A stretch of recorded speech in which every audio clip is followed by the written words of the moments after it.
ભારતની પાસે હતું, પણ ત્યાં ક્યાંય બેઠકજી દેખાતા કેમ નથી? આખા ભારતની પ્રદક્ષિણા કરી આપે તો એ વખતે આજની સીમાઓ નથી, એ વખતે સીમાઓ ઘણી વિશાળ હતી. તો જો આપે આખા ભારત વર્ષની પરિક્રમા કરી તો ક્યાંક અફઘાનિસ્તાનમાં કે અહીંયા પાકિસ્તાનમાં કે બાંગ્લાદેશમાં કે ત્યાં ક્યાંય આપના બેઠકજી દેખાતા કેમ નથી? એ વખતે બધું ભારતમાં હતું. ત્યાં એમ કહી શકાય કે ત્યાં બેઠકજી એટલા માટે દેખાતા નથી કારણ કે વલ્લભના ચરણ એ જ ભૂમિમાં પડ્યા કે જે ભૂમિ હંમેશા આપણી પાસે રહેવાની છે એમાં. અને યા પછી એમ કહી શકાય કે વલ્લભના ચરણ જેમાં પડ્યા એ ભૂમિ જ આપણી પાસે રહી, અને જેમાં વલ્લભના ચરણ ન પડ્યા એ બધી ભૂમિ ગઈ. એટલા માટે તો શ્રી વલ્લભે આખા ભારત વર્ષનું પરિભ્રમણ કર્યું અને 10 દિશાઓની અંદર આપે વિજય પ્રાપ્ત કર્યો. તીર્થ સકળ સનાથ કીધા કહેવાય. ચારે દિશાઓ પર વિજય કેવી રીતે પ્રાપ્ત કર્યો કહેવાય. ઉત્તરમાં આપ બદ્રીનારાયણના ત્યાં પધાર્યા, પછી ત્યાંથી જગન્નાથજી, દ્વારિકા, રામેશ્વર, ચારે તરફ જઈને આપે ત્યાં પણ પોતાના મતનું સ્થાપન કર્યું. એના પછી કહેવાય કે આપે આકાશ પણ જીત્યો અને પાતાળ જીત્યો. આપણને લાગે આકાશ ને પાતાળ કેવી રીતે જીત્યો? તો બોલે આકાશમાં અધિપતિ એટલે વાયુ, વાયુના અધિષ્ઠાતા એટલે મધ્વ સંપ્રદાય, અને એનું મત પણ ત્યાં વ્યાપ્ત હતું. એને પરાસ્ત કરી અને આપે આકાશ જીત્યું. પાતાળના અધિપતિ શેષ, એના અધિપતિ વિશિષ્ટાદ્વૈત, એનું પણ ખંડન કરી આપે આકાશ અને પાતાળ બંને જીત્યું. એમ અહીંયા ગોપાલદાસજી કહી રહ્યા છે, અને કહી રહ્યા છે કે આપે તીર્થ સકળ સનાથ કીધા ચરણ રેણુ સમાજ. જેટલા તીર્થોમાં શ્રી મહાપ્રભુજી પધાર્યા તો એ તીર્થોમાં કઈ પુણ્ય માટે નથી પધાર્યા, એ તીર્થોને એમનું સત્વ પાછું આપવા માટે, એ તીર્થોને એની મહત્તા પાછી આપવા માટે શ્રી મહાપ્રભુજી એ તીર્થોમાં પધાર્યા. અને કહેવાય કે એવા કેટલાક સ્થાન હતા કે જ્યાં વલ્લભ પધારી ન શકે, જે ત્યાજ ભૂમિ હતી. તો કહેવાય ત્યાં શ્રી વલ્લભે શું કર્યું કે ત્યાં પોતાની ચરણ રજ દ્વારા વલ્લભે ઉદ્ધાર કર્યો. જ્યારે ગંગાસાગર આ પધાર્યા, વનની અંદર કેટલા બધા તામસ જીવો હતા, જ્યાં એક ટેકરી ઉપર જઈને વલ્લભ બિરાજી ગયા તો આપના ચરણારવિંદના અંગૂઠામાંથી એવી સુગંધ નીકળી, એવી સુગંધ આવી કે સુગંધ માત્રથી એ વનમાં રહેલા બધા જ તામસી જીવોનો ઉદ્ધાર થયો. તો એવી રીતે શ્રી વલ્લભે પરિક્રમાને નિમિત્ત બનાવી છે, પરિક્રમાને વ્યાજ એટલે કે નિમિત્ત બનાવી. આપનો મુખ્ય ઉદ્દેશ પરિક્રમા નતો, આપનો મુખ્ય ઉદ્દેશ હતો પોતાના નિજજનો ઉપર કૃપા કરવી, અને પરિક્રમા એમાં નિમિત્ત બની અને પોતાના દેવી જીવોના ઉપર ઉદ્ધાર કરવા માટે, આપ વિચરણ કરવા માટે અનેક તીર્થોમાં પધાર્યા. અને જે તીર્થોમાં આ પધારતા તો એ તીર્થ સાકાર રૂપ ધારણ કરીને શ્રી વલ્લભના પાસે આવતા. આપણે બેઠક ચરિત્રાદી વાંચી આપણને લાગશે કે જ્યારે વલ્લભ પધારતા અને જે સ્થાનના દેવતાઓ હતા ત્યાં પધારતા અને કેવી લીલાઓ થતી, દરેક શ્રવણ કરજો તો ખ્યાલ આવશે. અને એટલા માટે તો કહ્યું જ્યારે એનો ઉદ્ધાર થાય, ત્યારે ફલિત થાય.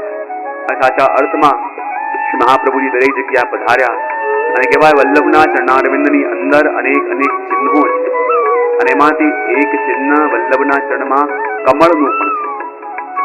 અને આપે પોતાના ચરણ રજ દ્વારા એ જીવોનો ઉદ્ધાર કર્યો. અને ચરણ રજ શું છે? બોલે વલ્લભના ચરણારવિંદમાં જે કમળનું ચિહ્ન છે એનું જ મકરંદ એ આ રજ છે. અને વલ્લભના ચરણમાં જે કમળ છે, કમળ શું છે? બોલે વલ્લભના ચરણમાં કમળ જે છે એ કમળ એ જ છે કે જે કમળ યમુનાજી પોતાના હસ્તમાં ધારણ કર્યા છે. આ કમળ એ જ કમળ છે કે જે શ્રીજી બાબાએ પોતાના હસ્તમાં કમળ ધારણ કર્યા છે.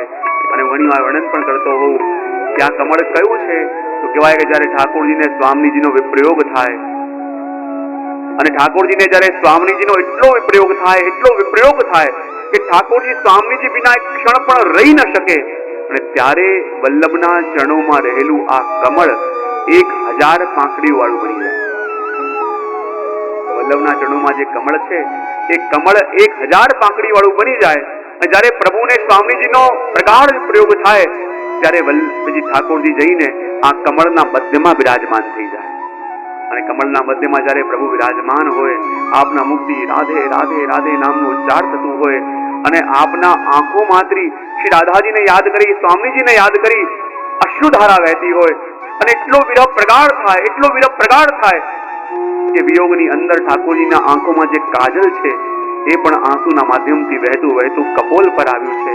ઠાકોરજીને ન તો દેહનું ભાન છે, બસ રાધામય થયા છે.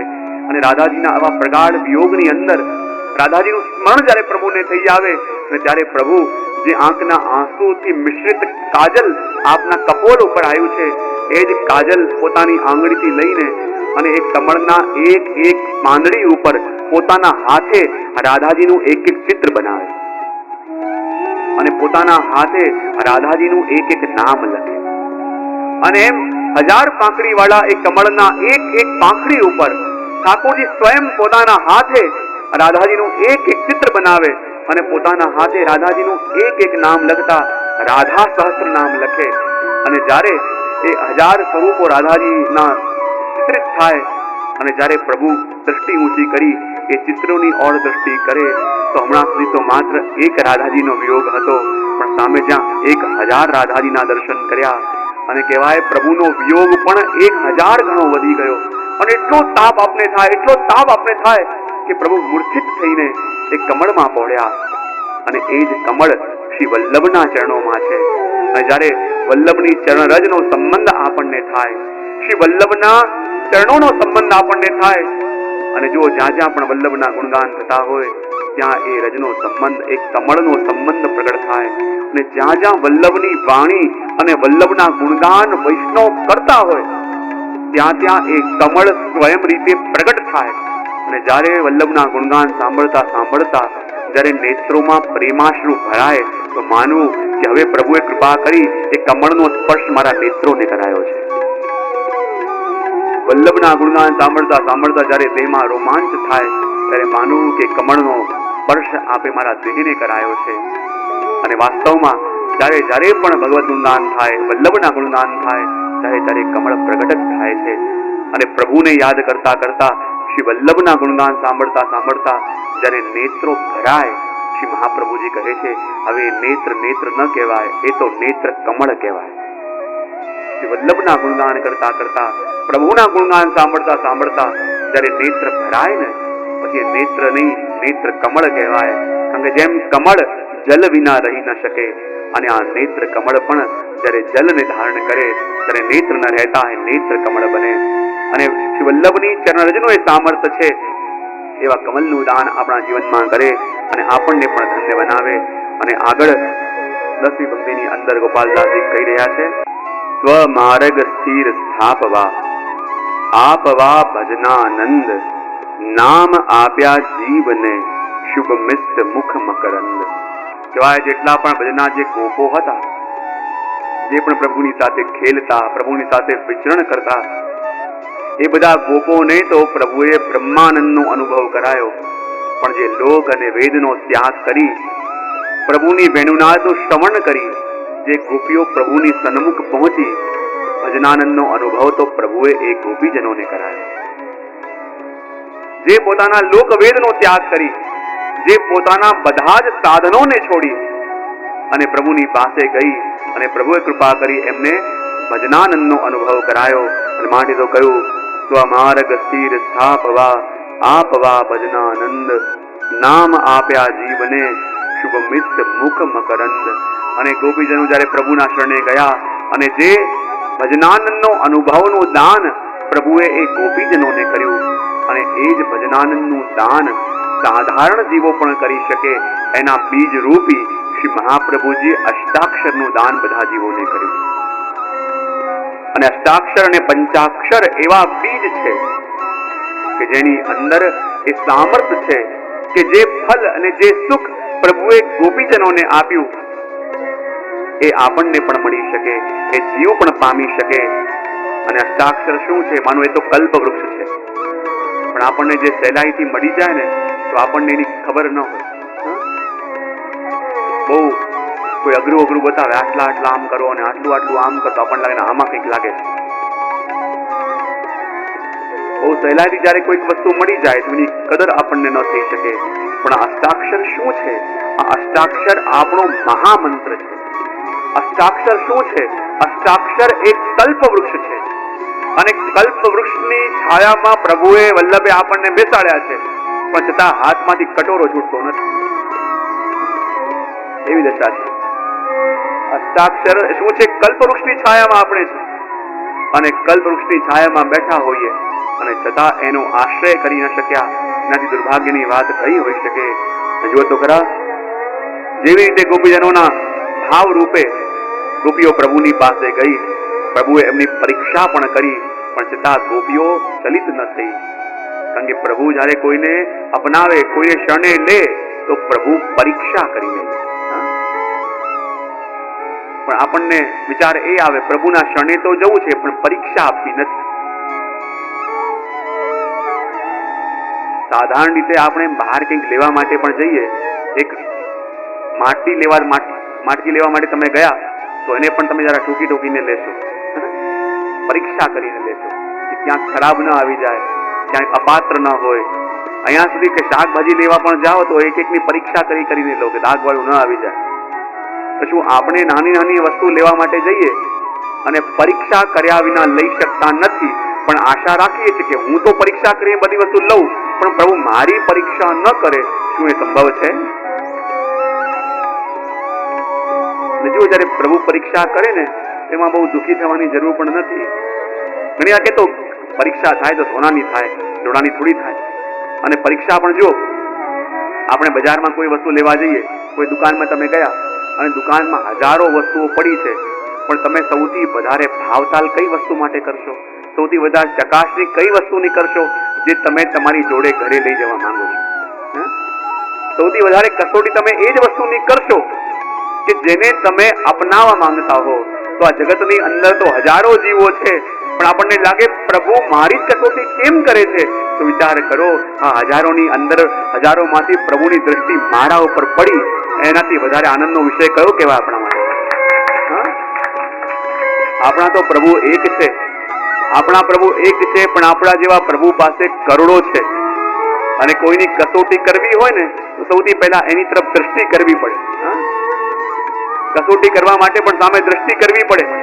અને જયારે આપણે એમ તો કહી દઈએ છીએ કે પ્રભુ મારી કસોટી કરી રહ્યા છે, પણ એ કેમ ભૂલી જઈએ કે કસોટી કરવા માટે પણ પ્રભુએ મારી ઓર દ્રષ્ટિ તો કરી, અને પ્રભુની દ્રષ્ટિમાં આવ્યા પછી ક્યારે અહિત થઈ શકે જીવનું? અને પ્રભુની દ્રષ્ટિમાં આવ્યા તો આપણા પુષ્ટિ પુરુષોત્તમની દ્રષ્ટિ ક્યાં છે? સામી છે, સીધી છે, ક્યાં છે? પોતાના ચરણોમાં. અને પ્રભુએ કસોટી કરવા માટે દ્રષ્ટિ કરી, અને પ્રભુની દ્રષ્ટિ તો નીચી ચરણોમાં છે. તો માટે આપણી ઉપર દ્રષ્ટિ કરવા માટે પહેલે પોતાના ચરણોમાં સ્થાન આપ્યું, અને જ્યારે ચરણોમાં સ્થાન આપ્યું ત્યારે પછી પ્રભુએ દ્રષ્ટિ કરી, અને દ્રષ્ટિ કરીને કસોટી કરી. તો જ્યારે કસોટી પ્રભુ આપણી કરે એવું આપણને લાગતું હોય તો બે વસ્તુના તો પ્રમાણ મળી ગયા કે પ્રભુ જો કસોટી કરી રહ્યા છે તો સૌથી પહેલા કસોટી કરવા માટે પ્રભુએ પોતાના ચરણોમાં સ્થાન આપ્યું, અને હવે પ્રભુએ દ્રષ્ટિ પણ કરી. જ્યારે પ્રભુના ચરણોમાં આવી ગયા અને પ્રભુની દ્રષ્ટિમાં આવી ગયા પછી એ જીવનું ક્યારે પણ અહિત થઈ શકે? એ જીવનો ક્યારે બગાડ થઈ શકે? અને જો તો કરાવું તો મારા પ્રવચનોમાં કેટલી વાર કહું છું કે વલ્લભની કેટલી મોટી કૃપા કે જે સુખ યશોદા મૈયાને પણ ન મળ્યું ને એ સુખ શ્રી વલ્લભે કૃપા કરી વૈષ્ણવોને આપ્યું. યશોદા મૈયાને પણ પ્રભુની સેવા માત્ર 11 વર્ષ અને 52 દિવસ મળી, પછી રડતા રહ્યા, તડપતા રહ્યા. એ સેવા એમને નથી મળી. વિચાર કરો, પ્રભુની સેવાનું જે સુખ યશોદા મૈયાને પણ માત્ર 11 વર્ષ અને 52 દિવસ મળ્યું, એ જ પ્રભુની સેવાનું સુખ શ્રી વલ્લભે કૃપા કરી આખા જીવન માટે તમને આપી દીધું. આનાથી મોટી કૃપા કઈ હોય? આનાથી મોટો અનુગ્રહ કયો હોઈ શકે? મૈયા પણ તડપતા રહ્યા, તરસતા રહ્યા. જે પ્રભુની સેવા એમને 11 વર્ષ 52 દિવસ પછી નથી મળી, એ જ પ્રભુની સેવા આખા જીવન માટે આપણને મળી ગઈ. એવી કૃપા શ્રી વલ્લભ સિવાય કોણ કરી શકે? વલ્લભ સિવાય એવો અનુગ્રહ કોણ કરી શકે?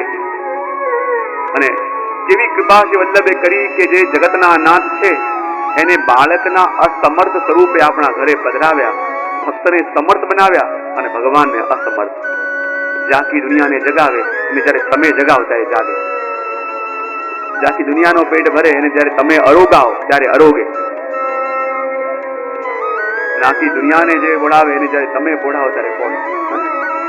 જો તો કરાવું તો ઘણી વાર વિનોદમાં બી કહેતો કે પુષ્ટિ માર્ગે આપણે જોઈએ ને તો એ ઠાકોરજી કરતા પણ વૈષ્ણવને અધિક સુખ પુષ્ટિ માર્ગમાં. બોલે કેમ? જ્યારે તમે ઠાકોરજીના દર્શન કરવા માટે જાઓ હવેલી, બરાબર, તો તમે કોના દર્શન કરો? ઠાકોરજીના મુખારવિંદના. અને મુખારવિંદ કેવું? કોટી કંદર્પ લાવણ્ય યુક્ત એવું મુખારવિંદ કે જેની આગળ કોટી કોટી કામદેવોનું સૌંદર્ય પણ તુચ્છ લાગે એવા મુખારવિંદનું દર્શન આપણે કરીએ. અને પ્રભુ દર્શન કોનું કરે? ચડી ગયેલા, ઉદાસ, રડતા, કકડતા એવા મુખારવિંદનું.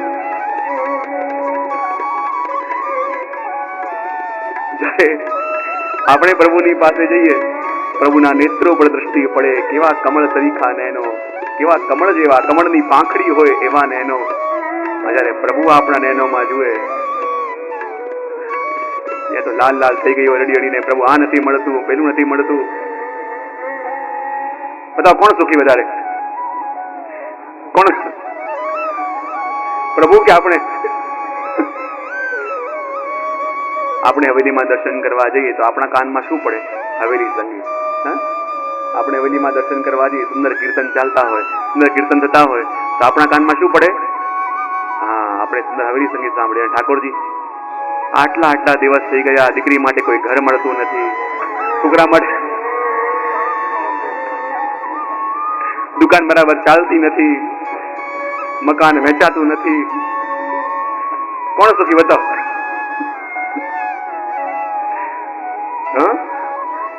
આપણે એટલું સુંદર હવેલી સંગીત સાંભળીએ અને ઠાકોરજી ફરિયાદ ફરિયાદ ફરિયાદ. અને આપણને તો કોઈ ફરિયાદ કરે તો આપણે ભાગીને જઈ પણ શકીએ.